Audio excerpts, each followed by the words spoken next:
Welcome back to Fox 10 Arizona Morning. This is an issue that's gotten so much attention in California, and now it's going on right here in Arizona. Yeah, you're right about that. There is a push to make marijuana legal for medical use.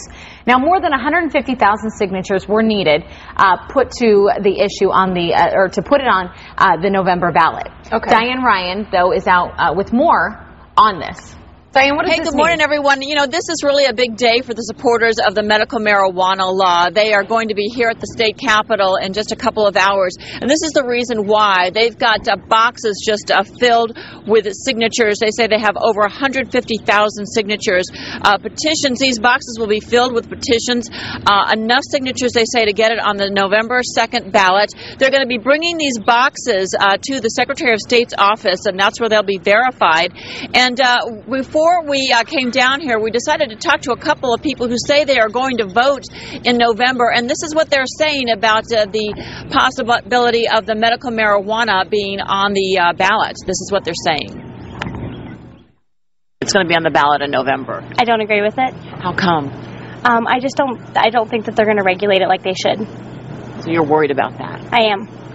So you're not going to vote for it? Correct. I think if it's beneficial to the patient, I think it should absolutely be legalized. I think it's rather archaic that we continue to say that the doctor's right when clearly it's been proven that that can help, and that's all I really think about it.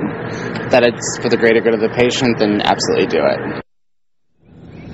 Well, that's right. We talked to one man who's very much in favor of it because he says it helps folks who try to cope who are terminally ill or very sick. Absolutely. I mean, what this law is about is protecting seriously and terminally ill patients who are using marijuana with their doctor's recommendation from arrest and prosecution. There's no reason why people who are only trying to find relief from a debilitating medical condition and using a safe and effective medication under their doctor's care should be facing arrest and prosecution. And so this would be for folks with cancer, terminal like MS, Parkinson's. Yeah, I mean, very serious, debilitating medical conditions. We're not talking about people getting marijuana for a toothache. I mean, regulation is the key to an effective medical marijuana law, and that's what we're going to have. Yeah, and that's right. One of the folks we talked to was very concerned. She said she's going to vote no because she's concerned about the regulation. Oh, absolutely. I mean, I think you can look at the example that California has set, and I can see why people would be concerned. But we've crafted a law that addresses all of the concerns that California has been facing.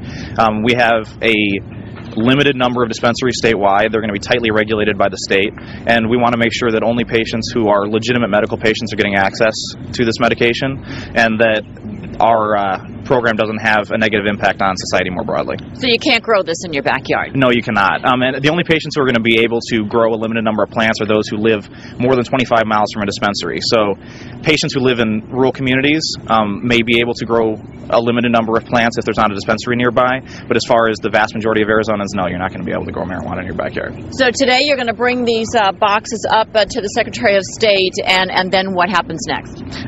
They're going to review the signatures, and then in about 30 days, we will be qualified for the ballot, and we'll get a prop number, and you'll be able to vote yes in November. Now, will you be campaigning for this? Absolutely.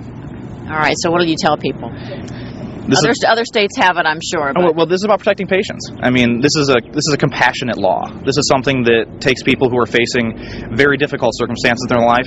This is a medication that provides relief to them. Their doctors recognize that it provides relief to them and allows them to have a significantly increased quality of life for many patients in their final days, and that's something that everyone should be able to get behind. Well, thank you very much for talking to us this morning, and you guys may remember that they have tried this once before, and it didn't succeed, so they're going to try it again, and they hope that this time they have cleared up all those loopholes so that it will work out. Okay. Wow. Okay. Diane Ryan, live for us. Thank you so much. I guess we'll just have to wait and see what happens.